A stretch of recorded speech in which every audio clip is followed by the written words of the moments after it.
رسولullah सल्लल्लाहु अलैहि वआलिहि वसल्लम ने फरमाया, जब सोने के लिए बिस्तर पर जाओ तो आयतुल कुर्सी पढ़ लिया करो। इसकी वजह से अल्लाह ताला तुम पर एक निगहबान फरिश्ता मुकर्रर कर देगा और शैतान सुबह तक तुम्हारे करीब ना आ सकेगा। और आप सल्लल्लाहु अलैहि वआलिहि वसल्लम ने फरमाया, जो बंदा रात को बावजू सोए और फिर रात में उठकर अल्लाह ताला से दुनिया और आखिरत की किसी चीज का सवाल करे तो अल्लाह ताला इसे अता फरमाता है। वीडियो में आगे बढ़ने से पहले मेरी मोहतरम दोस्तों से एक ही गुजारिश है कि इस वीडियो को लाइक और चैनल को सब्सक्राइब करके अपने भाई की सपोर्ट करें और वीडियो का एक भी सेकंड मिस मत करें। आप सल्लल्लाहु अलैहि वआलिहि वसल्लम ने फरमाया, बंदे का ईमान दुरुस्त नहीं हो सकता जब तक कि इसका दिल दुरुस्त ना हो। बंदे का दिल दुरुस्त नहीं हो सकता जब तक कि उसकी जुबान दुरुस्त ना हो। और ऐसा शख्स जन्नत में दाखिल नहीं हो सकता जिसका पड़ोसी उससे महफूज ना हो।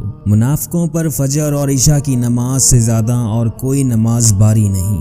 और अगर इन्हें मालूम होता कि इनका कितना सवाब है तो घुटनों के बल घिसट के आते। और मेरा तो इरादा हो गया था कि मुअज्जिन से कहूँ कि वो तकबीर कहे, फिर मैं किसी को नमाज पढ़ाने के लिए कहूँ और खुद आग की चिंगारियां लेकर इन सब के घरों को जला दूं जो अभी तक नमाज के लिए नहीं निकले।